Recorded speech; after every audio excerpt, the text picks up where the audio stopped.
اعوذ باللہ من الشیطان الرجیم، بسم اللہ الرحمن الرحیم۔ السلام علیکم ورحمۃ اللہ وبرکاتہ۔ اس دعا کے ساتھ کہ اللہ تعالی ہمارا جڑنا، ہمارا کہنا اور سننا آخرت میں ہمیں اجر کا مستحق بنا دے اور ہم سب کو انشاءاللہ جنت الفردوس میں جمع فرما دے انشاءاللہ۔ اللہم صلی علی محمد وعلی آل محمد کما صلیت علی ابراہیم وعلی آل ابراہیم انکا حمید مجید۔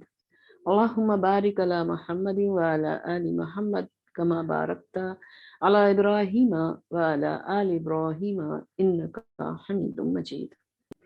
رب اشرح لی صدری ویسر لی امری واحلل عقدۃ من لسانی یفقہوا قولی۔ رب زدنی علما، رب زدنی علما، رب زدنی علما۔ اللہم فقہنا فی الدین، اللہم ثبتنا عند الحمد للہ نحمدہ ونستعینہ ونؤمن بہ ونتوکل علیہ۔ ساری حمد و ثنا، کل تعریفیں، کل بڑائیاں، کل شکر رب العالمین صرف تیرے ہی لیے ہے۔ ہم ہر وقت ہر پل تیرے محتاج ہیں، ہمیں تیرا سہارا چاہیے، تیری مدد چاہیے۔ ہر وقت ہم تجھ سے مدد مانگتے ہیں، تجھ پر یقین رکھتے ہیں اور ہم توکل صرف اللہ پر کرتے ہیں۔ ونعوذ باللہ من شرور انفسنا ومن سیئات اعمالنا، اور ہم پناہ مانگتے ہیں اپنے ہی نفس کے شر سے اور اپنی بد اعمالیوں سے۔ من یہدہ اللہ فلا مضل لہ ومن یضللہ فلا ہادی لہ۔ اللہ جسے ہدایت دے، جسے توفیق دے، اسے کوئی بھٹکا نہیں سکتا، اور جو گمراہ ہو جائے، جسے دنیا محبوب ہو جائے، دنیا جس کی پرائیورٹی بن جائے، ایسے شخص کو ہدایت کے راستے کہیں سے نہیں ملتے۔ نشہد ان لا الہ الا اللہ وحدہ لا شریک لہ ونشہد ان محمدا عبدہ ورسولہ۔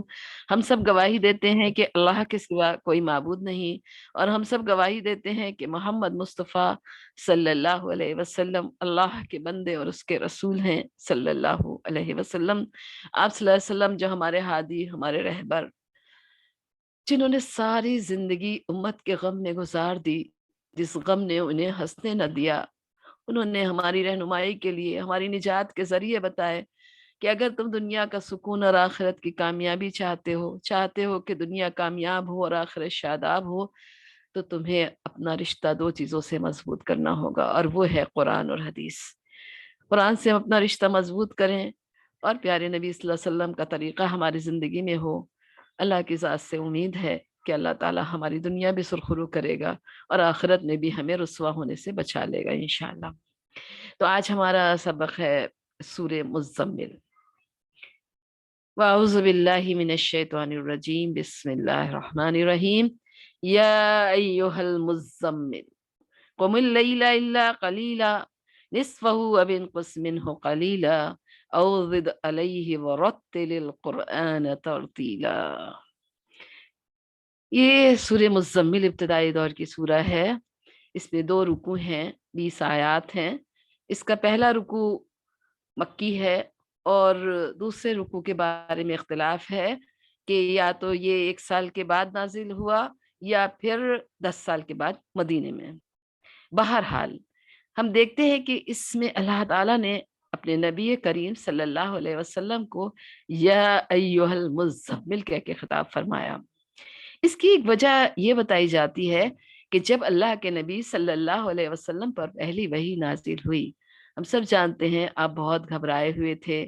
آپ اپنے گھر آئے، بی خدیجہ سے آپ نے فرمایا زمبلونی زمبلونی، اور پھر جب آپ کی طبیعت ذرا سا بہتر ہوئی تو پھر آپ نے پورا بیان بیوی خدیجہ رضی اللہ تعالیٰ عنہ کو سنایا۔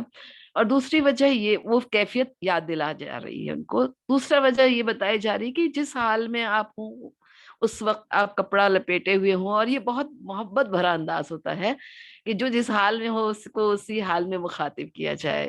جیسے کہ ایک بار کا واقعہ ہے کہ حضرت علی رضی اللہ تعالیٰ عنہ بیوی فاطمہ سے کچھ رنجیدہ ہو گئے اور مسجد میں جا کر لیٹ گئے۔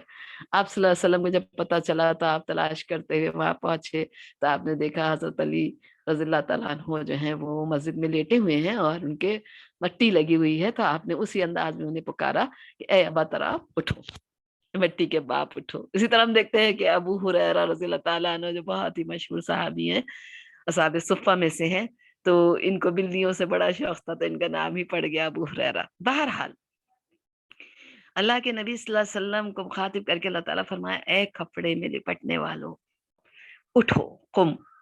کیسا اٹھنا؟ یہ رات کا اٹھنا، یہ قم سے یہاں مراد ہے نماز، رات کی نماز، کیونکہ اب بہت بڑی ذمہ داری آپ پر آنے والی تھی اور اس کے لیے رات کا قیام جو تھا بہت ہی زیادہ مؤثر ہوتا ہے، تو اس لیے فرمایا جا رہا ہے اٹھو اور رات کو قیام کرو، پھر فوراً ہی، یعنی پوری رات نہیں، الا خلیلا، تھوڑی دیر، پوری رات کی بات نہیں، بلکہ اس میں سے کیا کہا گیا، نصف، آدھی رات، او انقص منہ قلیلا، اس سے کچھ کم کر لو، اور زد علیہ، یا پھر تھوڑا زیادہ کر لو، کیونکہ ہمیشہ انسان کی طبیعت بھی ایک سی نہیں رہتی، کبھی انسان اتنا فریش ہوتا ہے کہ ساری رات بھی جاگ لیتا ہے، کبھی آدھی رات آسان ہوتا ہے، کبھی کچھ طبیعت اگر مزمحل ہے تو تھوڑی ہی دیر جاگنا مشکل ہوتا ہے، اس لیے کیا فرمایا کہ یا تو آدھی رات، یا اس سے کم، یا اس سے زیادہ، اگر آدھی رات کو ہم کریں، آپ ہاف کریں تو چوتھائی ہوتا ہے، اور اس سے کم کریں تو ایک تہائی۔ بہرحال آپ کو حکم دیا جا رہا ہے کہ رات کے وقت، کیونکہ کپڑا اوڑھ کے لیٹنے کا ایک مقصد یہ بھی ہوتا ہے کہ جب کوئی انسان بہت متفکر ہوتا ہے تو اس کو کچھ سمجھ نہیں آتا اور وہ کپڑا اوڑھ کر لیٹ جاتا ہے، سوچنے لگتا ہے، تو شاید ہو سکتا ہے کہ کچھ اسی طرح کی کیفیت ہو، اور آپ کپڑا اوڑھ کر لیٹے ہوں اور اسی حال میں وہی نازل ہوئی ہو۔ تو آپ سے کہا جا رہا ہے کہ وَرَتِّلِ الْقُرْآنَ تَرْتِيلًا، سب سے امپورٹنٹ بات یہی ہے، کہا جا رہا ہے کہ قرآن کو ٹھہر ٹھہر کر پڑھو۔ ایک تو رات کا قرآن پڑھنا، اور رات کے وقت انسان کا اللہ سے ایک عجیب تعلق ہوتا ہے، تنہائی کی ملاقاتیں، اللہ سے فریادیں، قرآن کا پڑھنا، ایک ایک لفظ کانوں سے ٹکرانا، اور ویسے بھی جو حکم دیا جا رہا ہے یہ رتلا، اس کا مطلب ہے ٹھہر ٹھہر کا پڑھنا، سوچ سمجھ کر پڑھنا، اور اس میں یہ بھی آ جاتا ہے کہ غور و فکر کے ساتھ پڑھنا، تو لہٰذا ہم دیکھتے ہیں کہ اس سے ہمیں جو حدیث ملتی ہیں، جیسے ابن عباس رضی اللہ تعالیٰ عنہ اس کے بارے میں فرماتے ہیں کہ قرآن کو کھول کھول کر بیان کرنا، اور ابن عبداللہ ابن مسعود فرماتے ہیں کہ قرآن کو اس طرح نہ پڑھو، کس طرح نہ پڑھو، جس طرح تم ردی کھجورے پھینکتے ہو، اب جب چھانٹتے ہیں تو وہ فٹ فٹ فٹ فٹ فٹ فٹ پھینکتے جاتے ہیں، اور اس طرح نہ پڑھو کہ ایسے تم اپنے بال ترشوات، کبھی دیکھا ہے نا بال تراشتے کیسے قینچی چلتی ہے، ایک محاورہ بھی ہے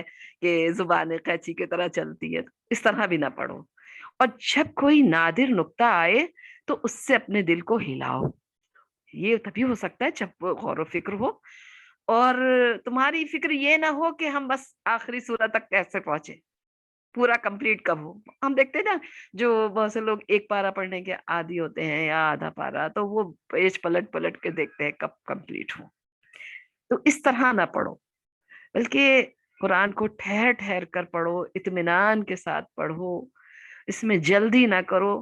بہت سے لوگوں کو آپ نے دیکھا ہوگا نا کہ وہ قرآن پڑھ رہے ہوتے ہیں، لب بھی نہیں ہل رہے ہوتے ہیں، خاموش صرف نظروں سے قرآن پڑھتے ہیں، نہیں، یہ قرآن کا طریقہ نہیں ہے۔ پھر ہم دیکھتے ہیں کہ قرآن کو اچھی آواز سے پڑھنا، خوش الہانی کے ساتھ پڑھنا، تو القمہ سے روایت ہے، انہوں نے ایک شخص کو دیکھا کہ بہت اچھی آواز میں قرآن پڑھ رہا تھا، انہوں نے کہا کہ میرے ماں باپ آپ پر قربان، یہی ترتیل ہے۔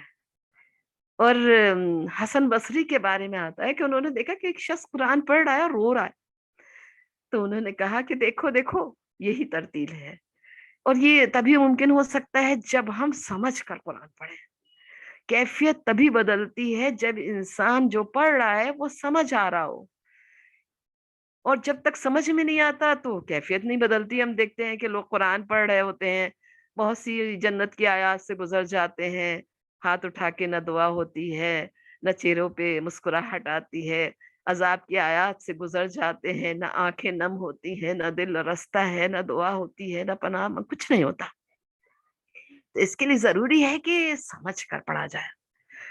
جیسا کہ آتا ہے حذیفہ بن یمان، یہ سر النبی ہیں، اللہ کے نبی صلی اللہ علیہ وسلم کے رازدار کہلاتے ہیں، یہ کہتے ہیں کہ ایک رات میں اللہ کے نبی صلی اللہ علیہ وسلم کے ساتھ موجود تھا، تو میں نے دیکھا کہ اللہ کے نبی صلی اللہ علیہ وسلم پڑھ رہے تھے، تو جہاں تسبیح کی آیات آتی ہیں آپ تسبیح کرتے، جہاں دعا کی بات آتی آپ دعا کرتے، جہاں پناہ مانگنے کی بات ہوتی آپ پناہ مانگا کرتے.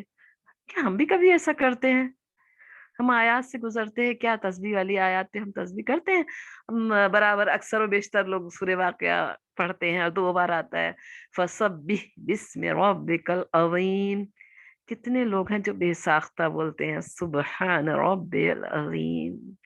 جنت کی نعمتیں، جنت کی آرائشیں، آسائشوں سے ہم گزرتے ہیں، تو کیا ہاتھ اٹھا کر ہم بھی دعا کرتے ہیں کہ اللہم ربنا جعلنا منہم، یا اللہ ہمیں بھی انہی لوگوں میں شامل کر دے، ہمیں بھی جنت کی نعمت نصیب فرما. جب عذاب کی آیات سے گزرتے ہیں، بے ساختہ اللہ سے پناہ مانگتے ہیں، اللہم ربنا لا تجعلنا منہم، اللہ تو ہمیں ان میں شامل نہ کرنا. تو اللہ کے نبی صلی اللہ علیہ وسلم کا یہ طریقہ تھا کہ آپ تسبیح کی آیات پر تسبیح کیا کرتے، اور دعا کا موقع ہوتا دعا کرتے، پناہ کی بات آتی تو آپ پناہ مانگا کرتے تھے. اسی طرح سے بحقی کی ایک روایت ہے، اس میں آتا ہے کہ اے قرآن والوں، قرآن کو سرہانہ نہ بناؤ، یعنی پلو نہ بناؤ، بلکہ شب و روز اس کی تلاوت کرو، اور کیا کرو، اس پر غور و فکر کرو، ایسا پڑھو جیسا اس کے پڑھنے کا حق ہے. جیسے کہ سورہ بقرہ میں آیت 121 میں اللہ تعالیٰ فرماتا ہے الذین آتیناہم الکتاب یتلونہ حق تلاوتہ اولئک یؤمنون بہ. جن لوگوں کو ہم نے کتاب دی ہے وہ کتاب کو اس طرح پڑھتے ہیں جیسا پڑھنے کا حق ہے، اور یہی اس پر ایمان رکھتے ہیں. تو کتاب کا حق ادا کرو، اور فرمایا قرآن کو پھیلاؤ، خوش الہانی کے ساتھ پڑھو، اس پر غور و فکر کرو. غور و فکر کرنا بھی بہت ضروری تاکہ تم فلاح پاؤ. اور قرآن کو جلدی جلدی نہ پڑھو، اس کی تلاوت ثواب ہے. یعنی ابھی کتنی چیزیں مل رہی ہیں، قرآن کو ٹھہر کر پڑھنا، سمجھ کر پڑھنا، تسبیح کرنا، دعا کرنا، جہنم کی عذاب سے پناہ مانگنا، ٹھہر ٹھہر کر پڑھنا، اس کو پھیلانا، اس کو دوسروں تک پہنچانا، پھر یہ کہ خوشلانی کے ساتھ بھی پڑھنا. یہ ساری چیزیں ہم غور نہیں کرتے ہیں اور بس قرآن کو پڑھ کر نکل جاتے ہیں. تو آج ہم یہ ورتل القرآن ترتیلا پہ بات کر رہے ہیں کہ ہم سب اپنا محاسبہ کریں، ہم سب غور و فکر کریں کہ قرآن کے ساتھ ہمارا معاملہ کیا ہے. اور میرا آج سورہ مزمل لینے کا ایک بڑا مقصد یہ بھی تھا کہ اب سامنے ہمارے بس رمضان جیسے آیا ہی چاہتا ہے، اور رمضان مبارک کو اگر رمضان کا مہینہ نہ کہہ کر قرآن کا مہینہ کہہ لیا جائے تو بھی میں سمجھتی ہوں کہ بے جانا ہوگا. تو لہٰذا قرآن سے ہمارا معاملہ درست ہونا بہت زیادہ ضروری ہے انشاءاللہ تعالی. پھر ہم دیکھتے ہیں کہ قرآن کو اچھی آواز سے پڑھنا یہ بھی بہت ضروری ہے. بلکہ آتا ہے کہ اللہ کے نبی صلی اللہ علیہ وسلم نے فرمایا کہ من لم یتغنى فلیس منا، جو خوشلانی کے ساتھ قرآن نہیں پڑھتا وہ ہم میں سے نہیں. آپ صلی اللہ علیہ وسلم نے یہ بھی فرمایا کہ زین القرآن باصواتکم، قرآن کو اپنی آوازوں سے مزین کرو. ویسے بھی دیکھتے ہیں کہ قرآن جو اچھی آوازیں پڑھا جاتا ہے اس سے جو دل کی کیفیت بدلتی ہے اس کا آپ اندازہ نہیں لگا سکتے. حالانکہ قرآن وہی ہے، ہم بھی پڑھتے ہیں، آپ بھی پڑھتے ہیں، لیکن کوئی اچھے قاری کی جب ہم قرأت سننے بیٹھتے ہیں تو دل کا حال کیا ہوتا ہے، کیا کیفیت ہوتی ہے، ان کا اتار، ان کا چڑھاؤ، اور عذاب کی آیات پہ ان کا رونا، اور جنت کی آیات پہ ان کے اس کا بدلنا. یہ ساری چیزیں تبھی ہو سکتی ہیں جب انشاءاللہ ہم اس قرآن سے اپنا رشتہ اس طرح مضبوط کریں کہ ہماری ہر آیت جو ہے وہ ہمیں سمجھ آنے لگے انشاءاللہ تعالی. اسی طرح حضرت انس رضی اللہ تعالیٰ عنہ سے روایت ہے کہ آپ صلی اللہ علیہ وسلم کا قرآن پڑھنے کا انداز یہ تھا کہ آپ ہر لفظ کو کھینچ کھینچ کر، جیسے کہ مد کے ساتھ اس سے انہوں نے بسم اللہ الرحمن الرحیم پڑھ کے بتایا، اللہ رحمان الرحیم کو مد کے ساتھ پڑھا کرتے تھے. ام سلمہ رضی اللہ تعالیٰ عنہ سے روایت ہے کہ وہ فرماتی ہیں کہ آپ صلی اللہ علیہ وسلم ہر آیت پر ٹھہر جایا کرتے، بہت صاف پڑھتے تھے اور ٹھہر جایا کرتے تھے. جیسے انہوں نے پڑھ کر بتایا، جیسے الحمدللہ رب العالمین، ٹھہر کر پھر الرحمن الرحیم، پھر آگے کی آیات. تو یہ اس طرح آپ صلی اللہ علیہ وسلم پڑھتے تھے. اور آپ اتنا واضح، دوسری حدیث میں فرماتی ہوں، میں سلمہ سے ہی روایت ہے کہ آپ فرماتی ہیں کہ آپ اتنا واضح طور پر پڑھتے تھے کہ ہر لفظ سمجھ آتا تھا. اچھا اس وقت پہ میں یہ بھی بات کہ جو لوگ معلم ہیں جو قرآن سیکھتے اور سکھاتے ہیں یا درس و تدریس کا کام کرتے ہیں، ان کو بھی یہ چاہیے کہ بہت واضح طور پر بہت جلدی جلدی جو لوگ بات کرتے ہیں نا، بات سمجھ نہیں آتی، بات کو بہت ٹھہرا کر اس طرح انداز سے پڑھے کہ بات جو ہے وہ سمجھ آئے، انشاءاللہ تعالی دوسرے کے دل میں اترے، وہ بات مؤثر ہو۔ قرآن کی تاثیر تو اپنی جگہ ہے، لیکن بتانے والے کا انداز سے بھی بہت فرق پڑتا ہے۔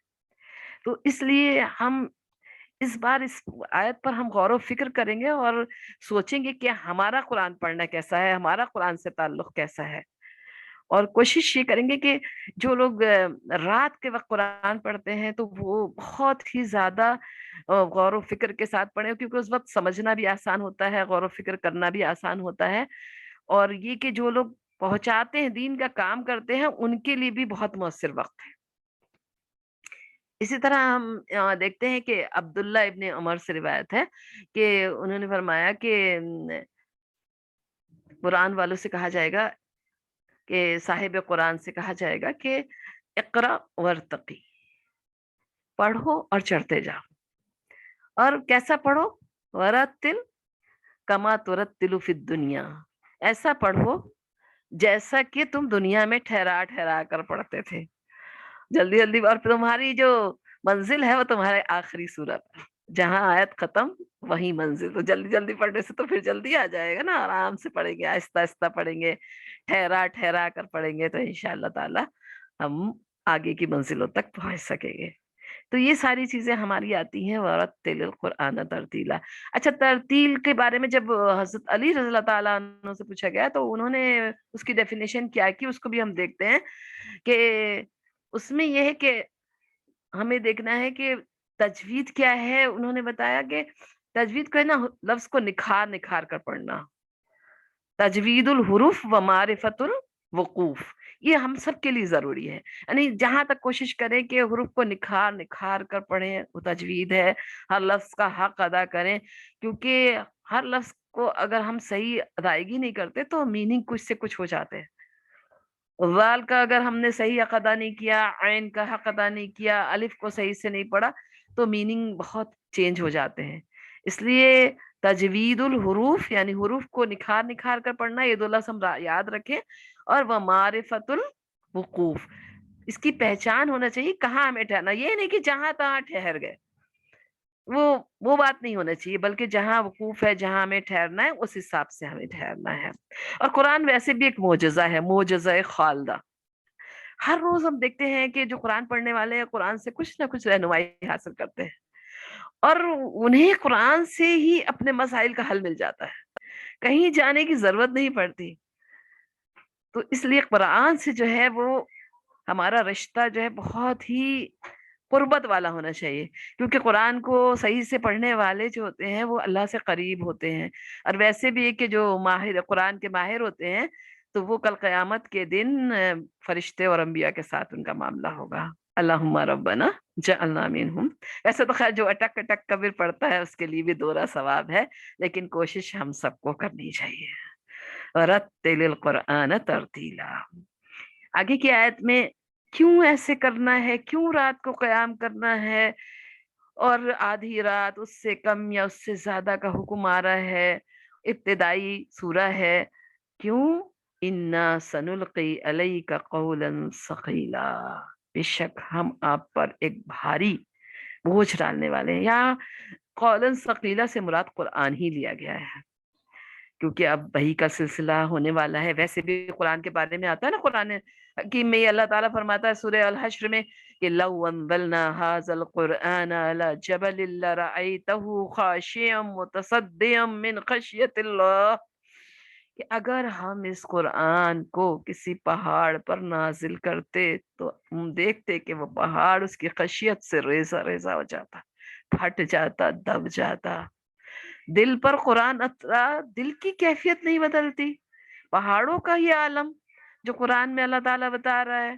اور ویسے بھی یہ قولن ثقیلہ کی جو بات آئی، وحی کا اترنا بھی کوئی معمولی بات نہیں تھی، یہ بہت بھاری ہوتا تھا، یہاں تک کہ حضرت عائشہ رضی اللہ تعالیٰ عنہ فرماتی ہیں کہ جب وحی نازل ہوتی تو سخت جاڑے کے موسم میں بھی اللہ کے نبی صلی اللہ علیہ وسلم کی پیشانی سے پسینہ ٹپکتا ہوتا تھا، اور وہ حدیث بھی شاید آپ نے سنی ہوگی، زید بن صاحب، کہ ایک بار اس انداز سے آپ بیٹھے تھے کہ اللہ کے نبی صلی اللہ علیہ وسلم کا زانو مبارک ان کی زانو پہ تھا. ہوتا ہے نا جگہ کم ہوتی ہے تو مل مل کر بیٹھتے ہیں، اور اتنے میں وحی کا نزول ہونے لگا.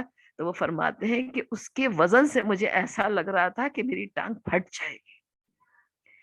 آپ اگر اونٹنی پر سوار ہوتے اور وحی کا نزول ہونے لگتا تو ایسا لگتا ہے کہ اونٹنی جو گردن ڈال دیتی ایک دم بیٹھ جاتی. تو یہ کوئی معمولی بات نہیں تھی، یہ بہت بڑی ذمہ داری تھی جو آپ کو سونپی جا رہی تھی. اس لیے آپ کو اس کے لیے تیار کیا جا رہا تھا رات کے قیام سے. رات کے قیام کی میں آپ کو اس کی تیاری کرائی جا رہی تھی کہ اتنی بڑی ذمہ داری ہے. اور پھر یہ قرآن جو ہے وہ جو نازل ہو رہا تھا تو اس کی سب سے بڑی ذمہ داری آپ کو پہنچانے کی ذمہ داری. آج ہم یہ سوچتے ہیں، بہت سے لوگ یہ بھی سوچتے ہیں کہ نہیں ابھی تو ہمیں خود بہت قرآن نہیں آتا، ہماری تو خود ہی تیاری نہیں ہے، ہم کیسے کسی کو بتائیں. حالانکہ اگر حدیث دیکھی جائے تو اللہ کے نبی صلی اللہ علیہ وسلم تو نے فرما دیا کہ بلغوا انی ولو آیا، پہنچا دو میری طرف سے اگرچہ ایک ہی آیت ہو. تو یہ ذمہ داری کا احساس بھی ہمیں اور آپ کو بھی دلایا جا رہا ہے. یہ ذمہ داری آج نبی کریم صلی اللہ علیہ وسلم تو ہمارے بیچ نہیں ہے، لیکن یہ ذمہ داری ہم سب کی ہے. ہم سب کو اس ذمہ داری کا احساس اپنے اندر پیدا کرنا ہے. کنتم خیر امت اخرجت للناس، تم بہترین امت ہو کیونکہ تمہیں یہ ذمہ داری نبھانا ہے. تامرون بالمعروف وتنہون عن المنکر، یہ چند لوگوں کا کام نہیں ہے، یہ سارے لوگوں کی ذمہ داری ہے. سب کو اسے نبھانا ہے، جہاں تک ممکن ہو اسے لوگوں تک پہنچانا ہے، جہاں تک استطاعت ہو اس کو نبھانا ہے. اللہ تعالیٰ جانتا ہے ہم کتنا کیا کچھ کر سکتے ہیں، اور ہم سے حساب بھی اسی کے برابر لیا جائے گا. لا یکلف اللہ نفسا الا وسعها، اللہ کسی وسعت سے زیادہ اس پر بوجھ نہیں ڈالتا. تو لہٰذا ہم بھی اگر چاہتے ہیں اس کام کو کرنا تو ہمیں بھی تیاری کے لیے جو وقت دیا گیا ہے وہ ہے تہجد کا وقت. اس وقت ہم اپنی تیاری کریں. اس وقت کی تیاری سے آپ دیکھیں گے کہ انشاءاللہ آپ کی دعوت میں تاثیر دے گا اللہ تعالیٰ. اس وقت آپ اللہ سے مدد مانگیے، اللہ مجھے درس میں جانا ہے، اللہ مجھے یہ کام کرنا ہے، اللہ تو میرے لیے آسانیاں کر دے، اللہ تو اپنے کلام کو لوگوں کے دلوں میں اتار دے. انشاءاللہ آپ دیکھیں گے پھر وہ دعوت کیسی نکھر کے سامنے آئے گی انشاءاللہ. تو آپ صلی اللہ علیہ وسلم کو فرمایا جا رہا ہے کہ ہم آپ کے اوپر بہت بھاری بات، بہت بڑی ذمہ داری ڈالنے والے ہیں، اور اس کے لیے آپ کو رات کا قیام ضروری ہے. ان ناشیۃ اللیل ہی اشد وطئا واقوم قیلا، کیونکہ رات کا اٹھنا واقعی نفس سے بڑا گراں گزرتا ہے. بہت مشکل ہے نفس کو کچلنے کے لیے اپنی نیند کو چھوڑنا، بستر چھوڑنا، یہ ہر ایک کے بس کی بات نہیں ہوتی. اس لیے فرمایا ہے کہ رات کا اٹھنا، ناشیہ مطلب اٹھنا، رات کا اٹھنا وطن بہت مشکل کام ہے، اور نفس کو کچلنے کے لیے یہ بہت مؤثر وقت ہے. اور اس وقت جو ہے وہ اقوام و قیلہ بات بھی بڑی درست ہوتی، بات سمجھ میں آتی ہے. آپ سوچیے ایک دم سناٹا ہے، کہیں سے کوئی شور شرابہ نہیں ہے، کہیں سے آپ کا فون نہیں بج رہا، بیل نہیں بج رہی، اور آپ سناٹے کے عالم میں ہیں. ایک دم مطمئن ہو کے انسان قرآن کو سمجھنے بیٹھتا ہے. تلاوت بھی کر رہا ہوتا ہے تو کانوں سے ٹکرا رہی ہوتی ہے، سمجھ آ رہی ہوتی ہے. اور پھر آپ اس میں کیا کرتے ہیں کہ کبھی ایسا بھی ہوتا ہے کہ آپ کو کوئی آیت آپ کے دل کو لگتی ہے تو پھر آپ تکرار بھی کرتے ہیں، جیسے کہ اللہ کے نبی صلی اللہ علیہ وسلم کے بارے میں بھی آتا ہے نا کہ آپ صلی اللہ علیہ وسلم جب وہ آیت نازل ہوئی سورہ مائدہ کے بارے میں آتا ہے کہ ان تعذبہم فانہم عبادک وان تغفر لہم فانک انت العزیز الحکیم. تو آپ یہ ساری رات یہ آیت تکرار کرتے رہے اور روتے رہے یہاں تک کہ صبح ہو گئی کہ اگر تو انہیں عذاب دے تو یہ بندے ہیں، انہوں نے گناہ کیے ہیں، یہ مجرم ہے، سزا کے مستحق ہے. اتنا پیارا انداز لگتا ہے. وَإِن تَغْفِرْ لَهُمْ، اگر تو انہیں معاف کر دے، بخش دے تو زبردست حکمت والا ہے، بہانے سے تو انہیں معاف کر دے گا. تو لہٰذا بتایا جا رہا ہے کہ رات کا اٹھنا ہے تو مشکل، لیکن نفس کو کچلنے کے لیے بہت ہی مؤثر وقت ہے، اور بات بھی اس وقت بہت زیادہ درست ہوتی ہے. وَأَقْوَمُ قِيلًا، پھر دن میں وہ کام نہیں ہو سکتا. ان لک فی النہار سبحا طویلا، دن میں تو بہت ساری مشغولیت ہیں، پھر اللہ کے نبی صلی اللہ علیہ وسلم کی مشغولیت کا تو کیا کہنا. ہم بھی وہ کام جو رات میں ہو سکتا ہے، تنہائی میں ہو سکتا ہے، وہ دن میں نہیں ہو سکتا. تو اس لیے کیا کہا جا رہا ہے کہ تم رات کو اٹھ کر تیاری کرو. ناشیۃ اللیل، اور پھر کیا فرمایا جا رہا ہے، وَاذْكُرِ اسْمَ رَبِّكَ وَتَبَتَّلْ إِلَيْهِ تَبْتِيلًا، اور اپنے رب کو یاد کرو، اس کا نام کیسے اس کا ذکر کرو، اس نماز کے لیے بھی ذکر آتا ہے قرآن میں، جیسا کہ آتا ہے سورۃ طٰہٰ میں، فرمایا گیا تھا موسیٰ علیہ السلام سے، اقم الصلاۃ لذکری، میری یاد کے لیے نماز پڑھو۔ قرآن کو بھی ذکر کہا، انا نحن نزلنا الذکر و انا لہ لحافظون۔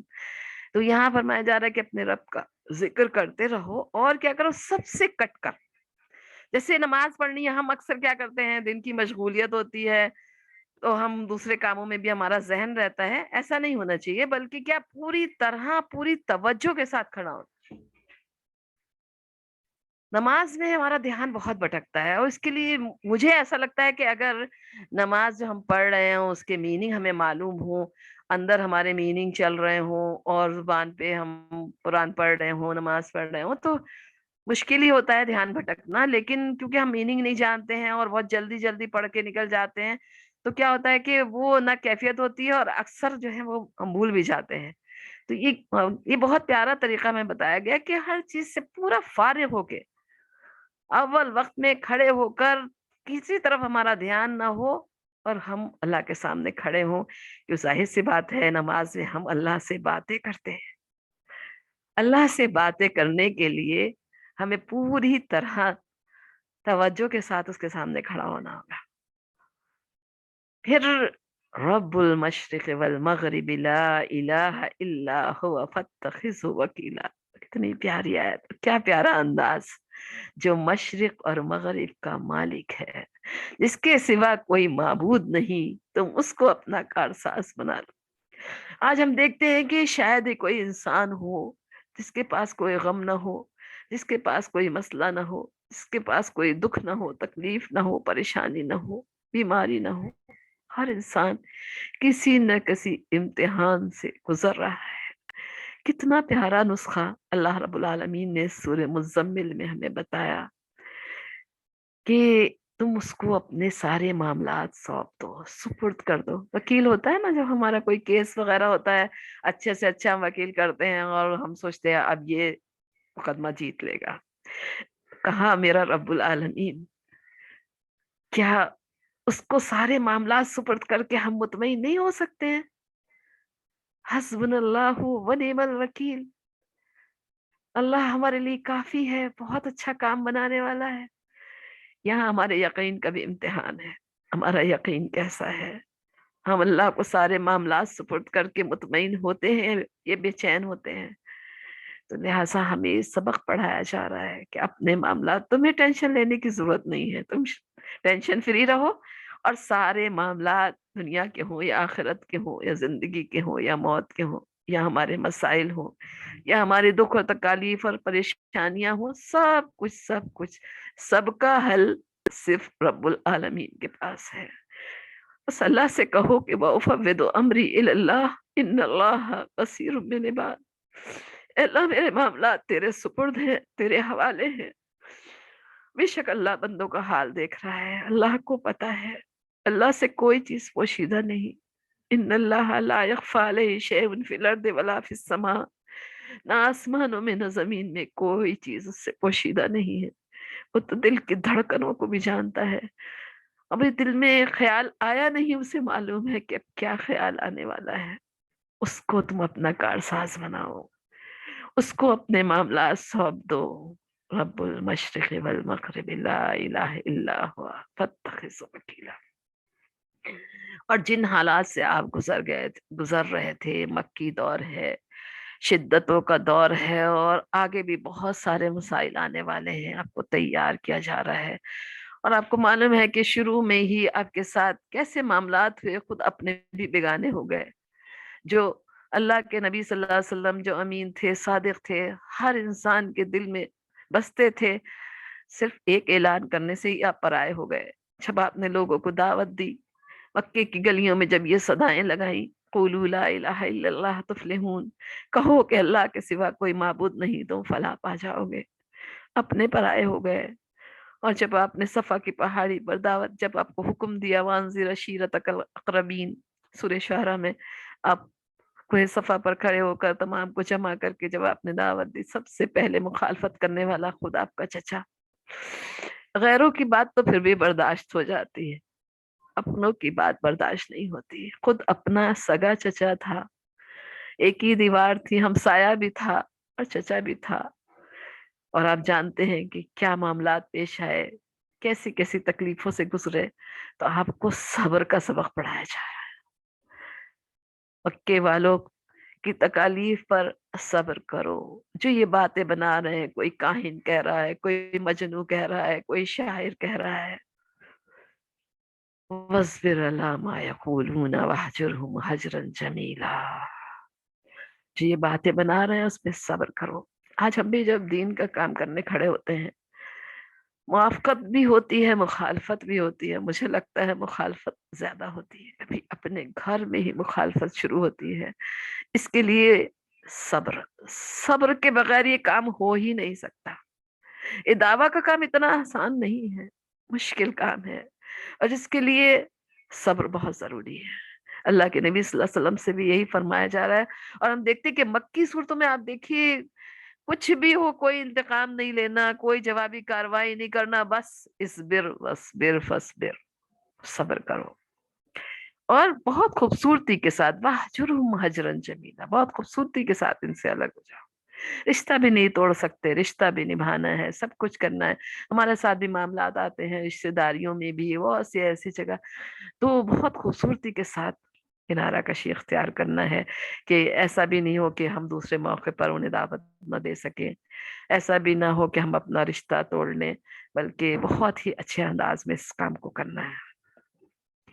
اور پھر فرمایا وَذَرْنِي الْمُكَذِّبِينَ أُولِي النَّعْمَةِ وَمَهِّلْهُمْ قَلِيلًا، کہ کیا فرمایا، اور چھوڑ دو ان جھٹلانے والوں کو۔ حالانکہ جانتے ہیں، وہ جانتے تھے اللہ کے نبی صلی اللہ علیہ وسلم حق ہیں، لیکن اس کے باوجود بھی ان کی مخالفت دن بدن بڑھتی چلی جا رہی تھی، آپ کو جھٹلاتے تھے۔ تو فرمایا کہ ان کو تم میرے اوپر چھوڑ دو، یہ جو عیش و عشرت میں مبتلا ہیں، ان کو اپنے تمام چیزوں پہ، اپنی اولاد پہ، اپنی مال پہ ناز ہے، اپنے جتھوں پہ ناز ہے، تو ان کا معاملہ تم مجھ پر چھوڑ دو۔ جیسے کہ فرمایا نا، بس مجھے کارساز بنا لو، مجھ پہ معاملہ سونپ دو۔ یہاں بھی فرمایا کہ بس ان کا معاملہ مجھ پہ چھوڑ دو، ان جھٹلانے والوں کو، ان عیش پرستوں کا معاملہ مجھ پر چھوڑ دو، اور انہیں تھوڑی مہلت دو، تھوڑا وقت دو۔ ہم جلدی گھبرا جاتے ہیں۔ دیکھیے انہی میں کیا ہوا، اور یہ مہلت سے کتنا بڑا فائدہ ہوا۔ یا دیکھیے خالد بن ولید کو دیکھیے آپ، کیسا جنگ موتا پہ انہوں نے کس طرح سے جنگ کی، اور کس طرح سے لوگوں کو وہ شکست دی۔ اسی طرح ہم دیکھتے ہیں کہ ابو جہل کا بیٹا اکرمہ ابن جہل ہے نا، کتنا بڑا دشمن تھا ابو جہل، لیکن کیا ہوا، اسی کا بیٹا اکرمہ ابن جہل، وہ کیسے کیسے، وہ جب مکہ فتح ہو گیا وہاں سے چلے گئے، کیونکہ ضبط اعلان ہو گیا تھا کہ یا تو وہ یہاں سے چلے جائیں یا پھر اسلام قبول کریں، اور جو اہل کتاب ہیں وہ پھر جزیہ دیں، تو وہ بھی وہاں سے چلا گیا۔ جانے کے بعد میں جب کشتی میں سوار ہوا اور کشتی ڈاماڈول ہونے لگی اور طوفان آ گیا، تو سب نے کیا ہوا، سب بھول گئے اپنے سب لاد منات کو، بھول کر سب ایک ہی رب کو پکارنے لگے۔ تو فوراً ذہن میں بات آئی، ارے یہ کیا ہے، یہی تو دعوت محمد صلی اللہ علیہ وسلم دے رہے ہیں، ایک اللہ کی۔ اب کسی کو یاد نہیں آ رہا، سب یہ کہہ رہے کہ اگر ہمیں بچا لیے تو ہم ایسا کریں گے، شکر گزار بندے بن جائیں گے، لہٰذا واپس آ کے ایمان قبول کیا۔ تو کتنے ہی لوگ ایسے تھے جن کو مہلت ملی، اور پھر اللہ تعالیٰ نے ایمان کی دولت سے انہیں نوازا۔ تو آج بھی ہم بددل نہ ہوا کریں۔ ہم اتنی بار کہتے ہیں، اتنی بار سمجھاتے ہیں، یہ تو مانتے ہی نہیں، تو لہٰذا ایسا نہیں ہے۔ ہم ان کے لیے دعائیں کتنی کرتے ہیں، ہم رات کو ان کے لیے ہدایت کتنی مانگتے ہیں۔ ہم نے کبھی مانگی، کبھی تڑپ کے مانگا ان کے لیے؟ نہیں۔ تو بہرحال ان سب چیزوں میں سبق ہمیں دیا جا رہا ہے، ہمیں سمجھایا جا رہا ہے کہ ہمیں کیسے کام کرنا ہے۔ تو فرمایا جا رہا ہے کہ ان کو چھوڑ دو، اور کنارہ کشی بہت خوبصورت جمیلہ، بہت خوبصورتی کے ساتھ، کیونکہ ان کے پاس اب یہ اگر نہیں مانیں گے، انا لدینا انکالم و جہیما وطعاما ذا غصۃ وعذابا الیما۔ اب ڈرایا جا رہا ہے مکے والوں، نہیں مانیں گے، تمہاری تکذیب کرتے رہیں گے، اسی حال میں اگر چلے جائیں گے، تو ہمارے پاس کیا ہے ان کے لیے، بیڑیاں، انکال نکل کی جمع ہے، انکالم و جہیمہ، بھڑکتی ہوئی آگ ہے، اور کھانا کیسا ہے؟ زاغسن، گلے میں پھنسنے والا، شجر زقوم، دری، غسلین، سب کچھ تو قرآن نے بتا دیا، اور عذابن علیمہ، دردناک عذاب ہے، کیونکہ وہ فیصلے کا دن آ کر ہی رہے گا، اللہ کا وعدہ برحق ہے، یوم ترجف الارض والجبال وکانت الجبال کثیبا مہیلا، اس دن جب زمین کانپنے لگے گی، تھر تھرانے لگے گی، پہاڑ کیسے ہو جائیں گے بربرے، ریت کی ٹیلے کی طرح ایک دم.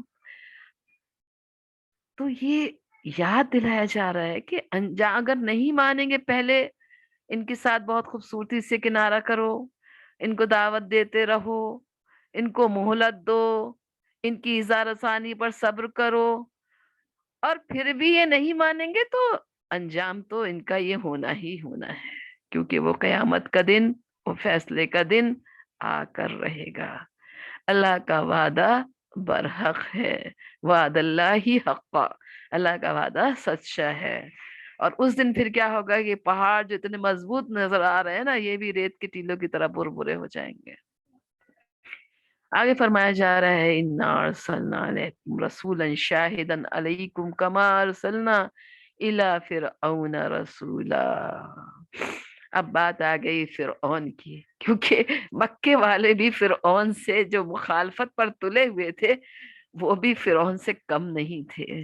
اس لیے دیکھتے ہیں کہ فرعون کی بات کہی جا رہی ہے کہ ہم نے آپ کو رسول بلا کے بنا کر بھیجا ہے، گواہ بنا کر بھیجا ہے، جیسا کہ ہم نے موسیٰ علیہ السلام کو بھیجا تھا فرعون کے پاس. اور پھر کس کس انداز سے آپ دیکھیں دعوت دی گئی. اچھا، اس میں ایک اور بھی ہم کو سبق ملتا ہے کہ فرعون جیسا ظالم اور جابر اور سختیاں کرنے والا اور ظلم و زیادتیوں میں انتہا کو پہنچ چکا تھا، لیکن اس کے باوجود اسی گھر میں رہنے والی بیوی آسیہ، آج کوئی عورت یہ نہیں کہہ سکتی کہ میرا شوہر بہت ظالم ہے، میں دین کا کام نہیں کر سکتی، میں نہیں. فرعون سے زیادہ کسی کا شوہر ظالم نہیں ہو سکتا. آج ہمارے پاس بہت سے لوگ ہماری بہنوں کے ساتھ عذر رہتے ہیں، تو یہاں فرعون کی بات کی گئی کہ فرعون کے پاس بھی اللہ تعالیٰ نے موسیٰ علیہ السلام کو بھیجا تھا، لیکن اس نے کیا کیا کہ فَعَصَىٰ فِرْعَوْنُ الرَّسُولَ فَأَخَذْنَاهُ أَخْذًا وَبِيلًا. جب فرعون نے رسول کی، موسیٰ علیہ السلام کی نافرمانی کی، تو اللہ تعالیٰ نے پھر اس کو کیسے وبال نے پکڑا. یہ وابل ہم نے پڑھا ہے قرآن میں، وبال امری بھی پڑھا ہے، وابل الفتل بھی پڑھا ہے. تو بہرحال اگر یہ نہیں مان رہے تو ان کا انجام بھی بہت برا ہونے والا ہے. آخر فرعون کا انجام ہوا نا، کس طرح اللہ تعالیٰ نے اس کو غرق کیا، کیسے وہ اپنے آپ کو رب اعلیٰ کہتا تھا، اور پھر دوسری طرف کیسے اس ظالم شخص کے، جابر شخص کے گھر میں رہتے ہوئے بھی کیسی سمجھدار خاتون تھی. کیا ہم بھی کبھی ایسی دعائیں مانگتے ہیں جو ان کی زبان سے نکلی؟ سورہ تحریم میں ان کی دعا نقل ہے، رب ابن لی عندک بیتا فی الجنہ. یہ سارے محل، یہ عیش و عشرت، یہ تمام چیزیں ان کی نظر میں کوئی اہمیت نہیں تھی. آج تو ہم دنیا پہ ریچھ گئے ہیں، دنیا ہی ہماری پرائیورٹی بن گئی ہے. لیکن وہ آسیہ بھی آسیہ کیا دعا مانگ رہی ہے، اے میرے رب جنت میں اپنے قرب میں میرے لیے مکان بنا دے. اللہ ہم سب کو بھی اس دعا کی توفیق عطا فرما، رب ابن لی عندک بیتا فی الجنہ. تو فرعون کا معاملہ یاد دلایا جا رہا ہے کہ آج اگر مکے والے تمہیں جھٹلا رہے ہیں، بات نہیں مان رہے ہیں، تمہارے راستے میں کانٹے بچھا رہے ہیں، خود آپ کی سگی چچی، وہ اس کے بارے میں باقاعدہ اللہ تعالیٰ نے ایک سورہ نازل کر دیا ابو لہب، اس کی بیوی کے بارے میں، سورہ لہب کے نام سے ہم پڑھتے ہیں، قیامت تک پڑھتے رہیں گے اس کو، کہ خود لکڑیاں کانٹے دار چن کے لاتی تھی اور نبی کریم صلی اللہ علیہ وسلم کے راستے میں بچھاتی تھی، اور بڑے ناز اور فخر سے کہتی تھی بہت قیمتی ہار تھا کہ اگر حضور صلی اللہ علیہ وسلم کو تکلیف دینے میں مگر ہار بھی بیچنا پڑے تو وہ بھی بیچ دوں گی. کیا انجام ہوا اس کا اور اس کی بیوی کا، یہ ہم سب جانتے ہیں. دنیا میں بھی کتنا سخت انجام، حالانکہ وہ بدر کی لڑائی میں نہیں گیا تھا، لیکن اللہ تعالیٰ نے اسے ایسی بیماری میں مبتلا کیا، نہ بچے کام آئے نہ مال کام آیا، کتنی عبرتناک موت ہوئی۔ تو وہ سب یاد دلایا جا رہا ہے، اور پھر فرمایا جا رہا ہے کہ سوچو تو صحیح، فَكَيْفَ تَتَّقُونَ إِن كَفَرْتُمْ يَوْمًا يَجْعَلُ الْوِلْدَانَ شِيبًا۔ وہ نہیں بچا، تم کیسے بچاؤ گے؟ آج ہم بھی کہیں رسول صلی اللہ علیہ وسلم کی مخالفت کرتے ہیں، کہیں حدیثوں کی مخالفت کرتے ہیں، اور ابھی تو بہت رونا آتا ہے کہ قرآن کی بھی تفسیر لوگ بدل دیتے ہیں، اپنے مطلب سے اسے ڈھال لیتے ہیں۔ اور کچھ لوگ کیا کرتے ہیں کہ قرآن میں ہوتا نہیں ہے اور دوسروں کو اپنی سچائی کا احساس دلانے کے لیے کہتے ہیں قرآن میں ایسے لکھا ہے، ابھی قرآن میں ایسے لکھا ہے۔ ابھی واٹس ایپ پہ آیا تھا یہ رجب کے مہینے کے بارے میں کہ قرآن میں رکھا ہے پہلا روزہ رکھیں گے تو یہ ملے گا، دوسرا ملے گا۔ شاید آپ لوگوں نے بھی دیکھا کہ نہیں دیکھا، بہرحال بہت سی باتیں ہم دیکھتے رہتے ہیں۔ تو آخر وہ دن آ کر رہے گا، اللہ تعالیٰ فرمائے تم کیسے بچ جاؤ گے؟ فرعون جیسا جابر نہیں بچا، اتنا کچھ ہونے کے باوجود بھی وہ بچ نہیں سکا، دنیا میں بھی اس کا دردناک انجام ہوا کہ آج تک اللہ تعالیٰ نے اس کی لاش کو بچا کر رکھا ہے۔ کیا یہ ہمارے لیے عبرت کا مقام نہیں ہے؟ یہ مکے والوں کو بتایا جا رہا ہے، سنایا جا رہا ہے، ان کو سنا کر ہمیں اور آپ کو سنایا جا رہا ہے کہ تم کیسے بچ جاؤ گے اگر انکار کرو گے۔ اس دن سوچو جو دن جو ہے بچوں کو بوڑھا کر دے گا، یا چلو الولدان شیبا۔ اس کے دو معنی ہو سکتے ہیں، ایک تو یہ کہ وہ 50,000 برس کا دن ہوگا، ظاہر سی بات ہے بچے بوڑھے ہو جائیں گے۔ دوسری بات یہ آپ دیکھتے کہ جو بچے بہت حالات سے گزرتے ہیں اور بہت مشکلات سے، تو وہ ان کے چہرے پہ وہ نہیں رہتا، بچپنا نہیں رہتا، وہ بہت سنجیدہ ہو جاتے ہیں، چہرے سے ایک دم مایوسی ٹپکتی ہے، اور لگتا ہے جیسے بہت ان کی عمر ہو گئی ہے، بہت سوچے ہوئے، بہت فکر مند رہتے ہیں۔ تو یہاں پہ فرمایا جا رہا ہے کہ وہ دن جو ہے وہ ایسا دن ہے کہ کوئی بچ نہیں سکے گا، اس اللہ کے سامنے سب کو جواب دہ ہونا ہوگا، اور اللہ کو تو ایسے ہی ہر چیز کا علم ہے۔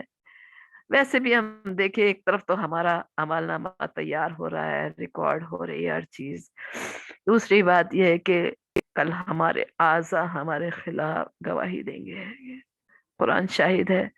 سورہ یاسین میں بھی اللہ تعالیٰ فرماتا ہے، سورہ نور میں بھی اللہ تعالیٰ فرماتا ہے یوم تشہد علیہم السنتہم وایدیہم وارجلہم بما کانوا یعملون۔ سورہ نور میں اللہ تعالیٰ فرماتا ہے اس دن گواہی دیں گی تمہاری زبانیں، تمہارے ہاتھ، تمہارے پاؤں، جو عمل ہم کرتے ہیں۔ آج تو یہ ہمارے بس میں ہے، کل ہمارے ہی خلاف گواہی دینے کھڑے ہو جائیں گے۔ کتنے بے بس ہوں گے، کتنے مجبور ہوں گے، اور کچھ بھی نہیں کر سکیں گے، نہ واپسی کا موقع، نہ کوئی پوچھنے والا، نہ کوئی نیکیاں دینے والا۔ ایسے وقت سے اگر ہم اسی طرح لاپرواہی برتتے رہے، اسی طرح بے فکر زندگی گزارتے رہے، جو ہوگا دیکھا جائے گا، تو ظاہر سی بات ہے کہ کیا انجام ہونے والا ہے۔ السماء وانفطر ربي كان وعده مفعولا إن هذه تذكرة فمن شاء اتخذ إلى ربه سبيلا۔ فرمایا جا رہا ہے کہ اس دن جب آسمان پھٹ جائے گا، وہی قیامت کا دن، فترہ پھٹنا، اللہ کا وعدہ پورا ہو کر رہے گا۔ پھر یقین دلایا جا رہا ہے، آج جو اتنے مضبوط آسمان نظر آ رہے ہیں، کل قیامت کا دن ہوگا جب اللہ چاہے گا تو یہ سب ادھر بتایا گیا تھا کہ پہاڑ بھی رزا رزا ہو جائیں گے، یہاں بتایا جا رہا ہے آسمان بھی پھٹ جائے گا، اللہ کا وعدہ جو اللہ نے کیا ہے وہ پورا ہو کر رہے گا۔ ہمارے یہ قرآن ایک نصیحت ہے، یاد دہانی ہے، ان ہذہ تذکرہ، آج مہلت ہے، آج موقع ہے، بس جو چاہے اپنے رب کی طرف راستہ بنا دے۔ سورہ نبا میں بھی آتا ہے نا، جو چاہے اپنے رب کی طرف ٹھکانہ بنا لے۔ تو آج اگر ہم اب بھی پورے یقین کے ساتھ اللہ سے اپنا رشتہ مضبوط کریں، قرآن سے اپنا رشتہ جوڑیں، اور وہ دن ہمیں یاد رہے کہ کل ہماری واپسی ہے، واپسی تو ہم سب کی ہے ہی، لیکن ایک فیصلے کا دن بھی ہے، اس دن ہم نہیں بچ سکتے اللہ کی نظر سے۔ تو اللہ ہمارے تمام کاموں کو دیکھ رہا ہے، ہمارا ہر عمل کس نیت کے ساتھ ہو رہا ہے وہ بھی میرے رب کو پتہ ہے۔ اللہ تعالیٰ ہماری نیتوں میں بھی اخلاص عطا فرمائے، اور ہمیں خالص اللہ کی رضا اور خوشنودی والے کاموں کی توفیق بھی عطا فرمائے، اور ہمیں بہترین سے بہترین عمل نصیب کرنا نصیب فرمائے انشاءاللہ۔ لہٰذا یہ ہم سب کے لیے دعوت ہے۔ کون چاہتا ہے اپنے رب کی طرف راستہ بنانا؟ کون چاہتا ہے اپنی منزل تک پہنچنا؟ جو چاہتا ہے وہ تیاری کرے، اب وقت کا انتظار نہ کرے۔ پتہ نہیں یہ وقت کب ہمارا ساتھ چھوڑ دے گا، یہ سانسیں کب بے وفا ہو جائیں گی، کب ہم خاموش ہو جائیں گے، کچھ نہیں معلوم۔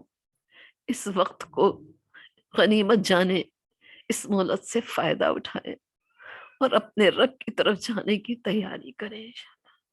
پھر ہمارا اگلا رکوع ہے، ان ربک یعلم انک تقوم ادنی من ثلثی اللیل ونصفہ وطائفۃ من الذین معک اللہ یقدر اللیل والنہار علم ان لن تحصوه فتاب علیکم فاقرؤوا ما تیسر من القرآن علم ان سیکون منکم مرضى وآخرون یضربون فی الارض یبتغون من فضل اللہ۔ فرمایا کیا جا رہا ہے؟ یبتغون من فضل اللہ وقاتلون فی سبیل اللہ فاقرؤوا ما تیسر منہ واقیموا الصلاة وآتوا الزکاة واقرضوا اللہ قرضا حسنا وما تقدموا لانفسکم من خیر تجدوه عند اللہ خیرا واعظم اجرا واستغفر اللہ ان اللہ غفور رحیم۔ ایک ہی آیت ہے ہمارے اس رکوع میں۔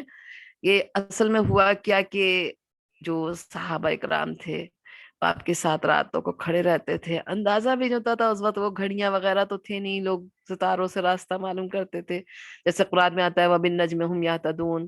اور دوسری بات یہ ہے کہ کبھی ابر ہو اندازہ نہیں ہوتا تھا، کافی کافی رات کھڑے رہتے تھے۔ اللہ تعالیٰ فرماتا ہے کہ اللہ کو معلوم ہے کہ تم آدھی آدھی رات کھڑے رہتے ہو، دو تہائی ایک تہائی رات اللہ کے نبی صلی اللہ علیہ وسلم کی شہدائی ایک جماعت آپ کے ساتھ کھڑی رہتی تھی، تو اس پر اللہ تعالیٰ نے فرمایا کہ اللہ کو اس کا اندازہ معلوم ہے۔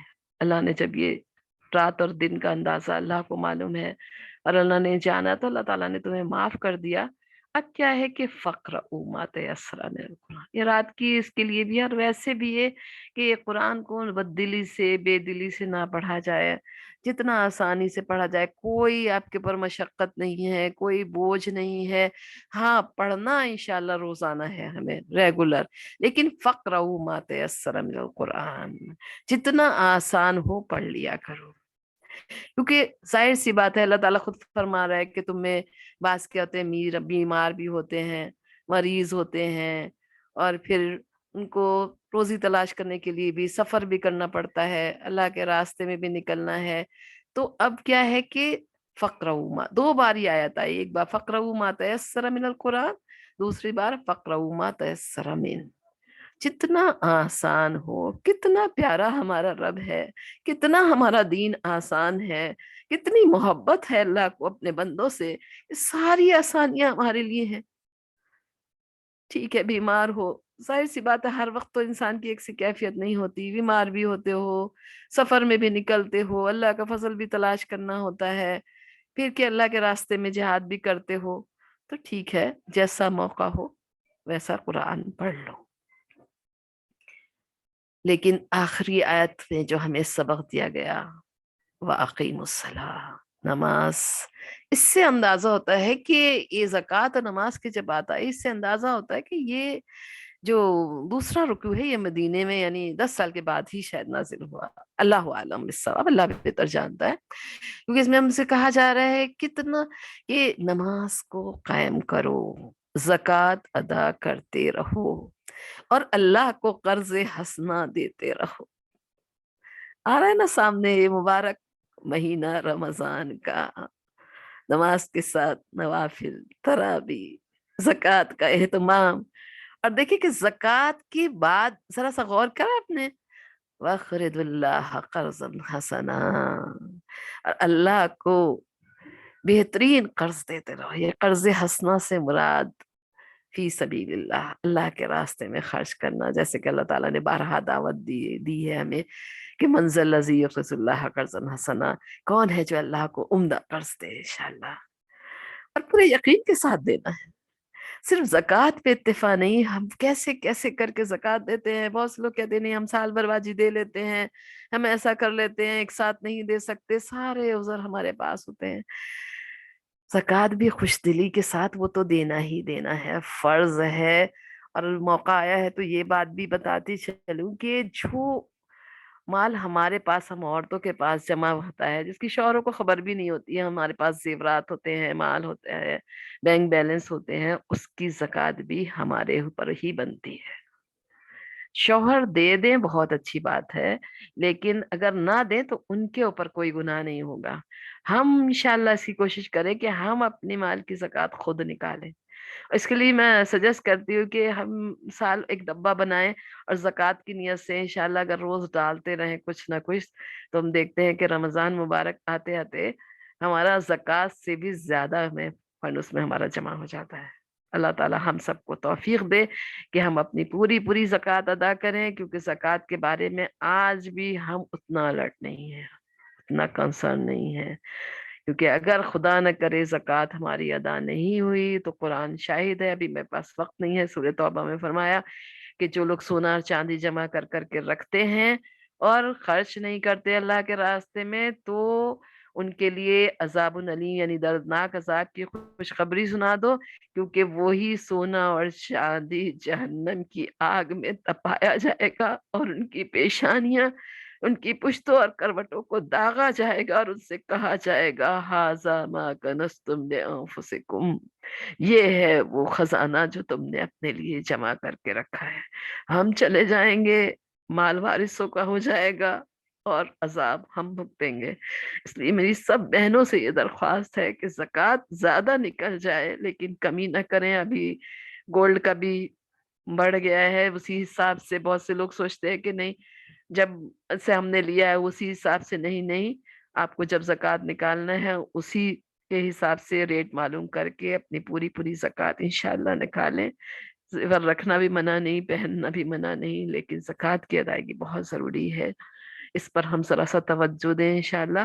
اور اس کے ساتھ ساتھ پھر یہ کہ قرض حسنہ، اللہ کے راستے میں، اللہ کے دین کی اشاعت کے لیے جہاں تک ممکن ہو، اللہ کی امانت ہمارے پاس ہے، اللہ ہم سے پوچھے گا اور اس کو پوچھنے کا حق ہے، اس کو ہم سنبھال کر کیوں رکھتے ہیں؟ اس کو ہم اللہ کے راہ میں خرچ کریں، کیونکہ بہت بڑا وعدہ ہے شاید میں، جو بھی نیکی تم آگے بیچ دو گے، وما تقدم لانفسکم، تیاری ہمیں یہیں سے کرنا ہے، باغ ہمیں یہاں لگانا ہے، پانی یہاں دینا ہے، سینچنا یہاں ہے، پھل وہاں انشاءاللہ ہمیں ملیں گے، اس کے لیے ہمیں تیاری کرنا ہے۔ اور جو کچھ بھی نیکی بن پڑے، نیکی کو کبھی چھوٹا نہ سمجھنا، اخلاص کے ساتھ کی ہوئی چھوٹی سے چھوٹی نیکی بھی انشاءاللہ کل قیامت کے دن رنگ لائے گی۔ ایسے تو اس آیت میں کہ بہت زیادہ ڈیٹیل آتی ہے، لیکن ہمارا وقت بھی اب ہو چلا ہے، لہٰذا ہم کوشش کریں گے انشاءاللہ اپنے ہاتھوں کو کھولیں، جہاں تک ممکن ہو ہم اللہ کے راستے میں بھی خرچ کریں، مجبوروں، محتاجوں، مساکین پر بھی خرچ کریں، ضرورت مندوں پر بھی خرچ کریں۔ خرچ کرنے سے مال کم نہیں ہوتا، مال بڑھ جاتا ہے، تو لہٰذا قرض حسنہ کی بھی عادت ڈالیں جہاں موقع ملے۔ کبھی ایسا ہوتا ہے کہ انسان جو ہے وہ نیکی ایسے ہی چھوڑ دیتا ہے، نیکی کا موقع ہاتھ آتا ہے لیکن لاپرواہی کر جاتا ہے، اور بعد میں بہت پچھتاتا ہے، احساس ہوتا ہے کہ یہ نیکی میرے ہاتھ سے کیسے چلے گئی۔ انشاءاللہ ہم نیکیاں گنوائیں گے نہیں، بلکہ نیکیاں بچائیں گے بھی، اور زیادہ سے زیادہ نیکیوں کی توفیق بھی اللہ سے ہی مانگیں گے۔ لا حول ولا قوت الا باللہ، نیکی کرنے کی توفیق اور گناہ سے بچنے کی توفیق صرف اللہ ہی دیتا ہے، وہی ہمیں گناہوں سے بچا لے گا۔ ابھی بس ہمارا جو چل رہا ہے پروگرام زیادہ تر رمضان کی تیاری پہ ہی چل رہا ہے، تو لہٰذا ہم اپنی نمازوں کو بھی انشاءاللہ درست بھی کریں، اول وقت پر بھی پڑھنے کی عادت ڈالیں، کم سے کم 5 وقت کی پابندی کریں۔ ایسا نہ ہو خدا نہ کرے کہ 4 وقت کی نماز پہ ہم مطمئن ہو جائیں اور نماز فجر نیند کی نظر ہو جائے، اللہ نہ کرے، اس پر ہم بہت زیادہ دھیان کریں۔ اور دوسری چیز یہ ہے کہ زکوٰۃ کا اہتمام اور قرض حسنہ، زیادہ سے زیادہ نیکیاں، یہ 4 چیزیں آپ کو یہاں ملی، اور اس پر وعدہ کیا ہے کہ اللہ تعالیٰ آپ کو اس سے بہتر عطا فرمائے، یعنی تم پالو گے اس سے بہتر اور اجر میں بہت بڑا، یعنی کہ چھوٹی نیکی اللہ کے لیے کی گئی ہو، اخلاص کے ساتھ کی گئی ہو، اچھی نیت کے ساتھ کی گئی ہو، اللہ تعالیٰ جتنا چاہے بڑھا دے۔ وہ سورہ نساء کی ایک آیت مجھے ہمیشہ یاد رہتی ہے کہ وَإِن تَكُ حَسَنَةً يُضَاعِفْهَا وَيُؤْتِ مِن لَّدُنْهُ أَجْرًا عَظِيمًا۔ ذرہ برابر بھی نیکی ہوگی اللہ تعالیٰ اسے بڑھا چڑھا دے گا۔ اپنے پاس سے جب بھی من لدنہ کی بات آتی ہے دل خوشی سے جھوم جاتا ہے، اللہ اپنے پاس سے کیا اجر دیں گے انشاءاللہ۔ اجر عظیم کی بات کی گئی ہے، چھوٹے موٹے اجر کی بات نہیں کی گئی ہے۔ اللہ تعالیٰ فرمایا کہ تم پا لوگے اس سے بہتر اور اجر میں بہت بڑا، مگر اس کے ساتھ ساتھ تمام نیکیاں کر کے بھی اللہ سے بخشش مانگتے رہنا، کیونکہ نیکیوں کی توفیق تمہیں اللہ نے دی ہے۔ جھکتے رہنا، عاجزی اختیار کرنا، کبھی تمہارے دل میں تکبر نہ آئے، ریا نہ آئے، کہیں ایسا نہ ہو کہ نیکیوں کا ڈھیر بھی ہو اور آخرت میں پتہ چلے کہ میرے پاس کچھ بھی نہ رہا، خالی ہاتھ ہو جاؤ۔ اس لیے اللہ سے ڈرتے رہنا، استغفار کرتے رہنا کہ اللہ مجھ سے اگر کوئی کمی کوتاہی ہو گئی ہو، کوئی چوک ہو گئی تو اللہ تعالیٰ مجھے معاف کر دے۔ بے شک اللہ تعالیٰ بخشنے والا ہے، رحیم ہے۔ اللہ تعالیٰ اس سورہ مزمل کو سمجھنا ہمارے لیے آسان کر دے انشاءاللہ۔ جب بھی پڑھیں تو ہمارے دل پر اس کا اثر ہو، وہ کیفیات طاری ہو۔ اللہ تعالیٰ ہم سب کو اس کی توفیق عطا فرمائے۔ آخر دعوانا ان الحمد للہ رب العالمین۔ السلام علیکم ورحمۃ اللہ